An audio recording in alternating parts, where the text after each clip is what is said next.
JB타임즈. 더 막내 작가와 함께 시선 집중의 문을 열겠습니다. 어서 오세요. 네, 안녕하세요. 더막갑니다. 이번 주말에 상당히 춥다 그러더라고요. 일요일에 상당히 춥다고 하던데요. 네, 예. 촌철님들 감기 조심하시기 바라겠고요. 네. 김병삼님께서 나에겐 인생 멘토님 김종배 느낌표를 보내주셨는데 예. 어떻게 시선 집중 진행 말고 어디서 상담해 주신 적 있으신가요? 제가 멘토? 상담을 받아야 되는 처지이기 때문에 상담을 제가 상담을 해드린 적은 없는 것 같고요. 네, 상담을 받아도 부족한 상황이어서. 저한테 하세요. 상담 해드릴게요. 자, A스타인 갑시다. 네. 네, 어제 민주당 강병원 최고위원이 통합과 개방의 원팀 선대위 구성을 강조를 했습니다. 네. 그러면서 이재명 후보의 외연 확장은 필수다. 유시민 노무현 재단 이사장 등 대선 승리로 가는 길에 필요한 모든 분들에게 적극적으로 손을 내밀겠다라고 했었잖아요. 네. 어제부로 노무현 재단 이사장 임기를 마친 유시민 전 장관은 이렇게 답을 했습니다. 글과 말로 세상과 관계를 맺고 사는 원래의 자리로 돌아간다. 이 얘기는 선거 캠프에 참여할 의사가 없다는 얘기겠죠. 왜 이렇게 선을 딱 그었을까요? 사실 정확히 말씀드리면 이번에 선을 그은 게 아니라 그 전에 훨씬 전에 선을 확실하게 긋지 않았습니까? 더 이상 정치 안 한다. 네. 더 나아가서 정치 평론 안 한다고 선언한 바가 있지 않습니까? 네. 그 연장선상에서 한 얘기를 좀 봐야 되지 않겠습니까? 그렇게 놓고 본다면 유시민 이사장은 전혀 뜻이 없었는데 일부 정치인들이 계속 연기만 모락모락 피웠다. 뭐 이렇게 정리해도 될 것 같은데. 일명 정치권의 자가발전? 그렇죠. 하지만 또 뭐 지지를 하는 거는 또 다른 거잖아요. 그죠? 캠프에서 활동하는 거랑. 근데 뭐 어차피 이제 선대위에 뭐 결합을 한다. 뭐 이런 식으로 이야기가 나왔으니까 그렇죠. 뭐 그거에 대해서는 확실하게 좀 선을 그은 거라고 봐야 되겠죠. 네. 그리고 또 한 명의 관심이 이제 이낙연 전 대표가 어떤 활동을 할 것이냐 이것도 관심이었잖아요. 네. 어제 캠프 해단식의 모습을 드러냈고요. 하나의 강물을 또 강조를 했습니다. 네. 그런데 마음속의 서운함도 감추지를 않았어요. 다시 안 볼 사람처럼 모멸하고 인격을 짓밟는 건 정치할 자격이 없는 짓이다. 마음에 맺힌 게 좀 있다. 이런 말을 했거든요. 네. 맺힌 걸 풀고 선대위에 합류하는데 좀 시간이 걸리지 않을까 이런 기사들이 있더라고요. 뭐 맺힌 게 있다면 시간이 필요하겠죠. 네. 왜냐하면 발 따로 표정 따로면 다 드러나는 거 아니겠습니까? 그렇죠. 아무리 예를 들어서 뭐 이제 그 발이 어느 쪽을 향한다 하더라도 표정이 그게 아니면 다 드러나는 거니까 네. 뭐 그건 서로에게 더 득이 안 되는 것 같거든요. 그렇게 놓고 맺힌 게 정말 있다면 뭐 푸는 게 맞겠죠. 네. 그리고 또 그 푸는 시간을 또 기다려주는 것도 맞겠죠? 네. 자, 뉴스와 분석이 함께하는 JB타임즈 오늘 주목할 뉴스 챙겨드리겠습니다. 첫 번째 뉴스는 오디오로 먼저 만나보시죠. 작년 말 법무부가 당시 윤석열 검찰총장한테 정직 2개월의 징계를 내린 건 정당했다는 법원 판결이 나왔습니다.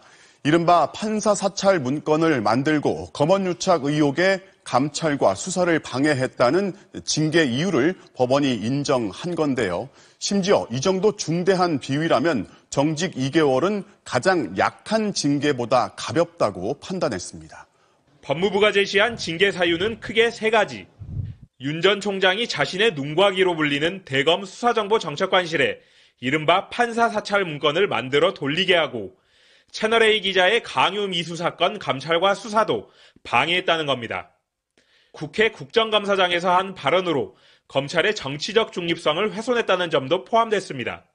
법원은 이 가운데 판사 사찰 문건 작성과 채널A 사건 감찰과 수사 방해 두 가지를 징계 사유로 인정했습니다. 윤 전 총장 측은 즉각 항소 의사를 밝혔습니다. 저희가 상세히 주장과 입장을 정리해서 다시 다퉈 나갈 것입니다. 네, 어제 이런 판결이 나왔습니다. 네. 약간 좀 그 보완을 해야 될 것 같은데요.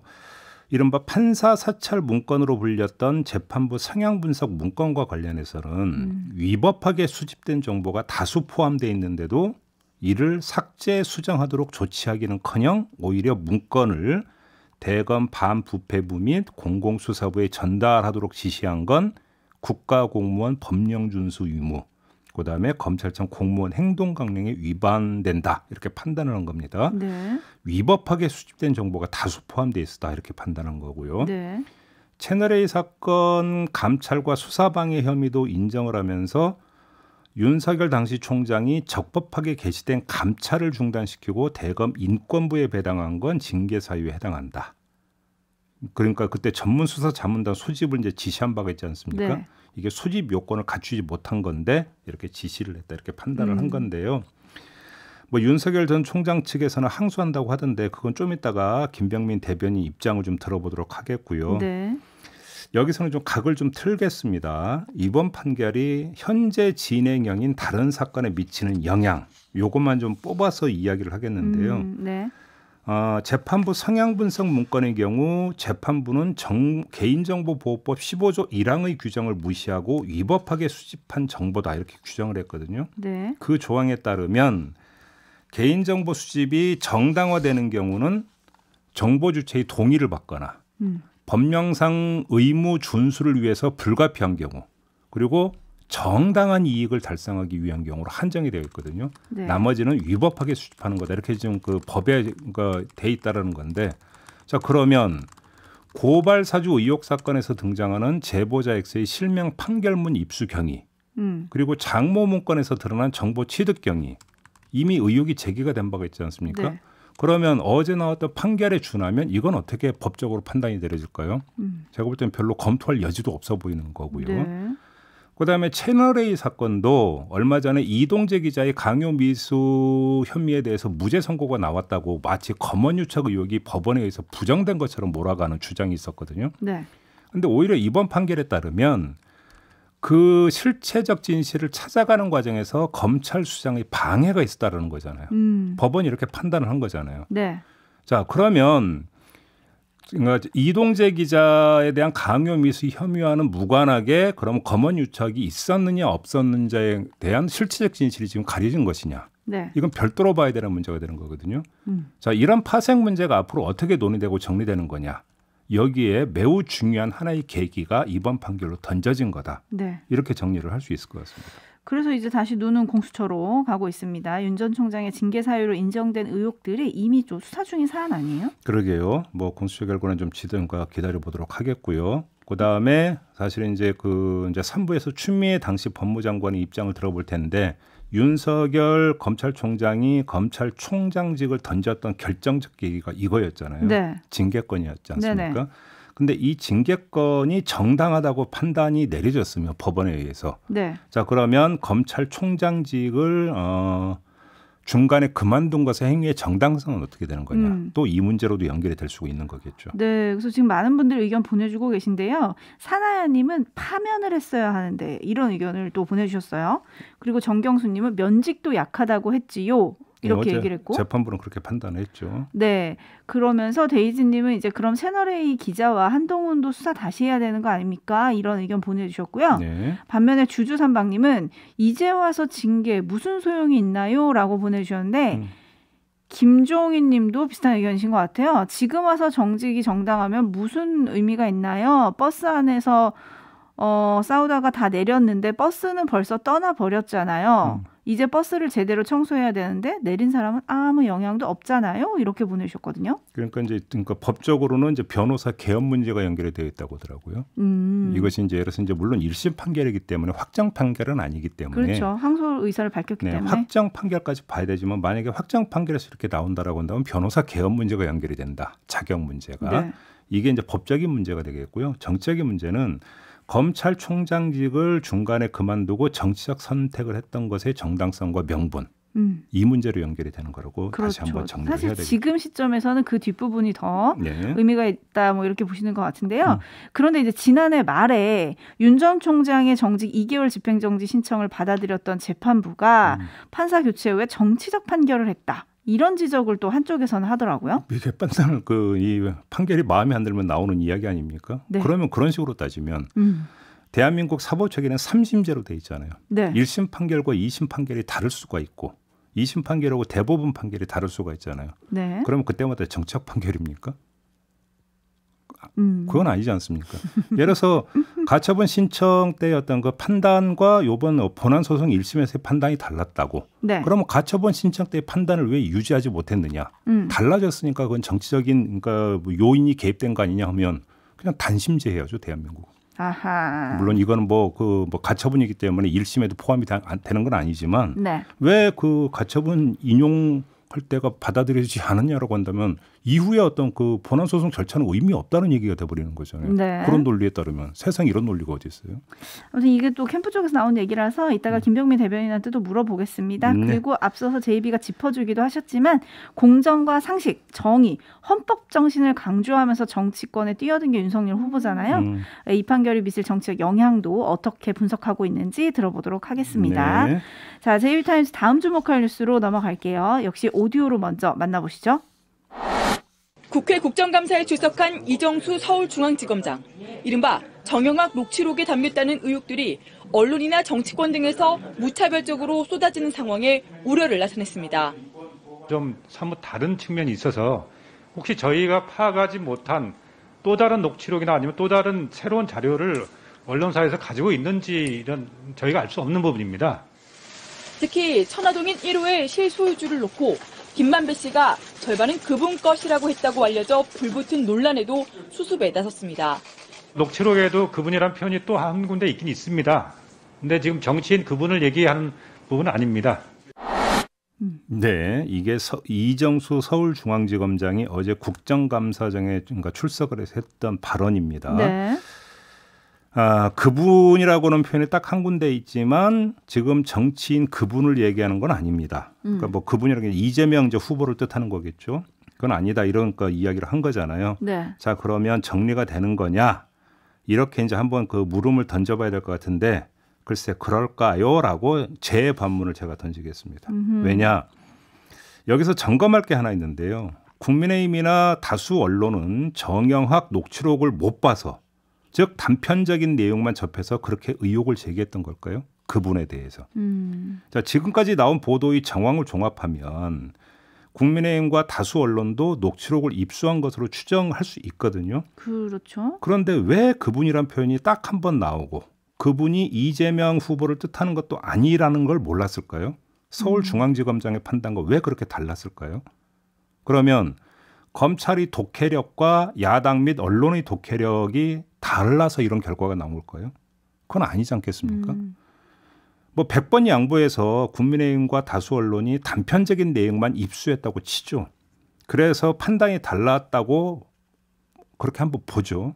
자, 그러면 이 이야기는 무슨 이야기로 연결이 되냐면 그러면 그건 그만큼 근거가 부족했기 때문에 의혹 제기에 신중을 기했어야 맞다. 이런 지적으로 연결이 되거든요. 네. 의혹의 합리성이 극히 부족하니까 신중했어야 된다. 이런 이야기가 따라붙게 되는 거죠. 그런데 그러지 않지 않았습니까?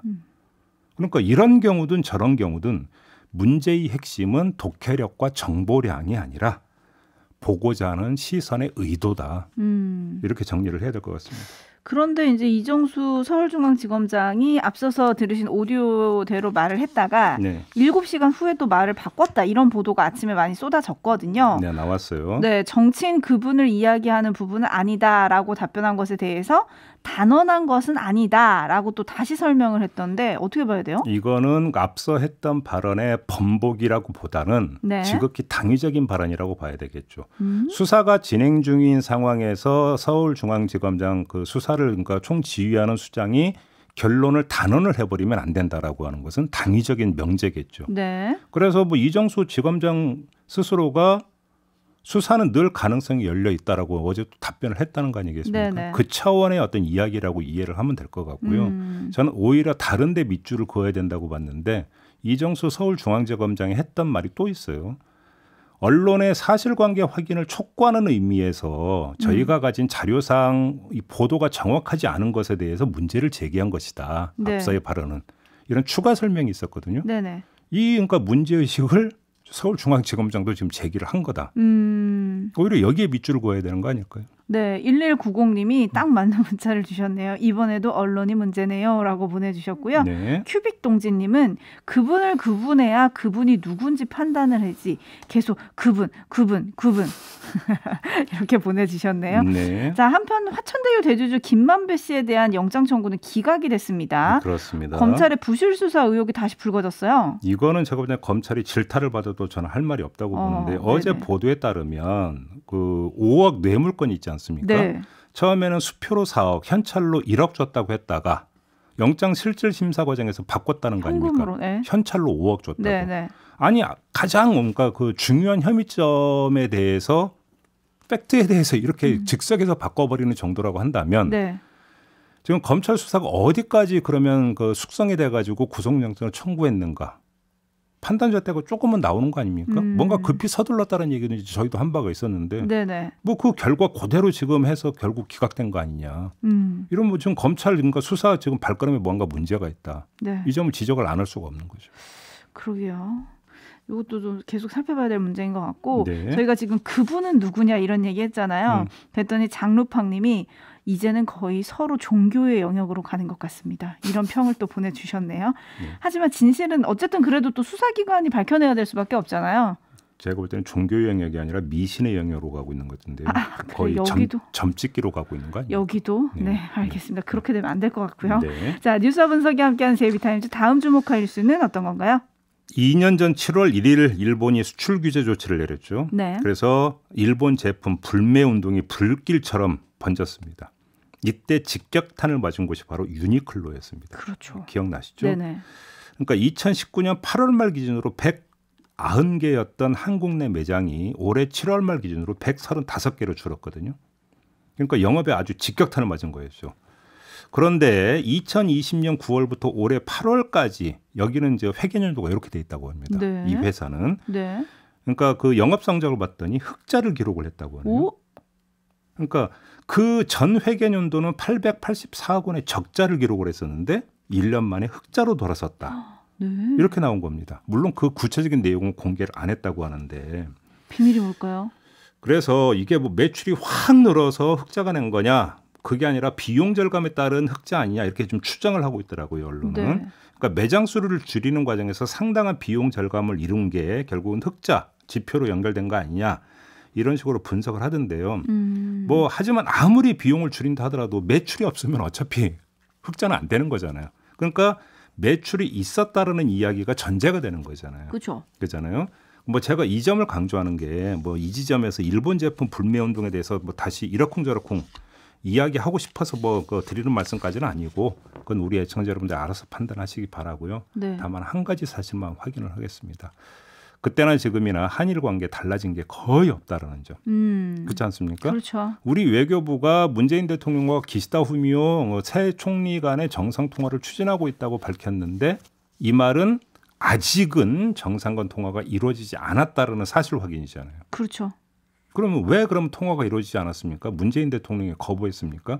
아니지 않습니까? 안 걸었죠, 그쪽에서. 아베와 다를 바 없는 기시다의 어떤 대한 태도가 결국은 원인이었던 거잖아요. 네.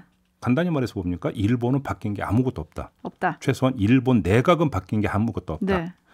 하나 있긴 있습니다. 뭐냐?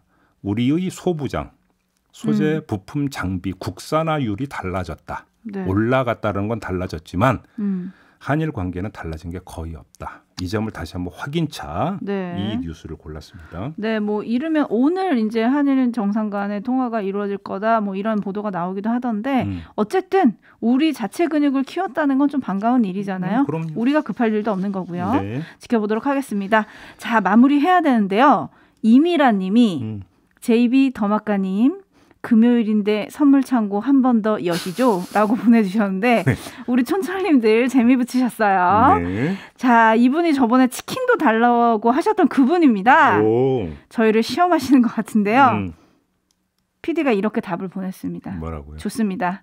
날씨도 추워진다니까 이번에는 컵라면 쿠폰 하나씩 보내드리겠습니다. 잠깐만, 컵라면 쿠폰도 있어요? 있습니다. 이야. 대신 놀라지 마세요. 이번에는 200분께 쏘겠습니다.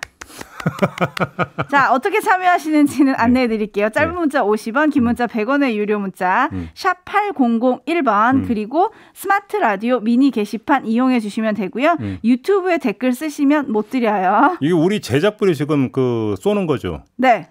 밥도 안 사주면서. 아이고, 제이비 컵라면 쿠폰 하나 드릴게요. 자, 여러분 많이 참여해 준다고 주시고요. 했어요? 준다고 했어? 네. 제 사비를 털어서라도 드릴게요. 오케이. 자, 여러분 많이 참여해 주시고요. 네. 주말 잘 보내시고 내일은 시선집중 토요일 방송 토닥토담이 있는 날입니다. 네. 본방사수 잊지 마세요. 네. 이렇게 마무리하겠습니다. 담화가 수고하셨습니다. 감사합니다.